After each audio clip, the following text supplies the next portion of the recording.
শুরু করিতেছি মহান আল্লাহর নামে, যিনি পরম করুণাময় এবং ফেসবুকে একের পর এক লাইভে এসে দেশ জুড়ে পরিচিতি পান ব্যারিস্টার সুমন। কাগজে কলমে যার নাম ব্যারিস্টার সৈয়দ সায়েদুল হক সুমন।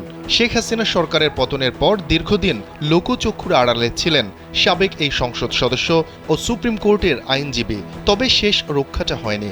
আইন শৃঙ্খলা বাহিনীর হাতে গ্রেফতার হয়ে বর্তমানে কারাগারে বন্দী।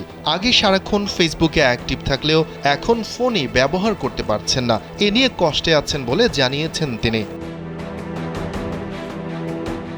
কারাবন্দী ব্যারিস্টার সুমন পুরোপুরি বদলে গেছেন। কারাগারে নিয়মিত নামাজ আদায় শুরু করেছেন। রোববার ব্যারিস্টার সুমনের দীর্ঘদিনের সহকর্মী ও চেম্বার পার্টনার আইনজীবী এম লিটন আহমেদ এসব তথ্য জানিয়েছেন বলে একটি প্রতিবেদন প্রকাশ করেছে দেশের অন্যতম মূলধারার সংবাদ মাধ্যম ঢাকা পোস্ট। সেখানে বলা হয়, গেল 15 নভেম্বর কারাগারে গিয়ে ব্যারিস্টার সুমনের সঙ্গে দেখা করে এসেছেন আইনজীবী এম লিটন আহমেদ।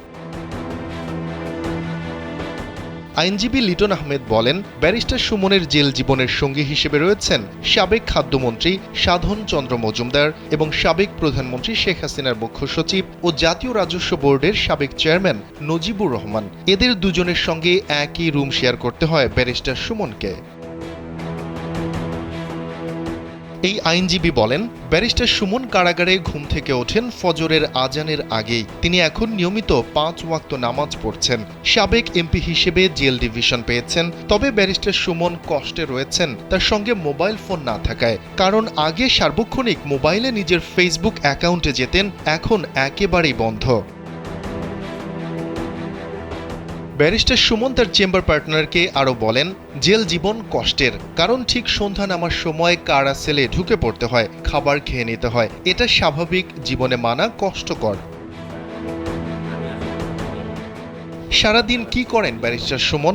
এমন প্রশ্নে তিনি বলেন, হাঁটাহাঁটি করেন, কখনো সকালে কখনো বিকেলে। তবে সেখানেও তাকে দেখলে অন্য কয়েদিরা সুমন ভাই বলে ডাকা শুরু করেন। এতে কখনো কখনো বিশৃঙ্খলা তৈরি হয়। এ কারণে সেলের বাইরে হাঁটতে কিছুটা বেগ পেতে হয় তাকে।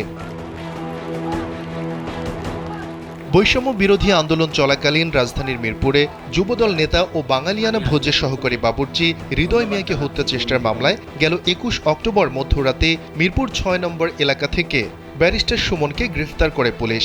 এ মামলায় 5 দিনের রিমান্ড শেষে গেল 27 অক্টোবর তাকে কারাগারে পাঠানো হয়। শফিকুল ইসলাম শান্ত, কালবেলা।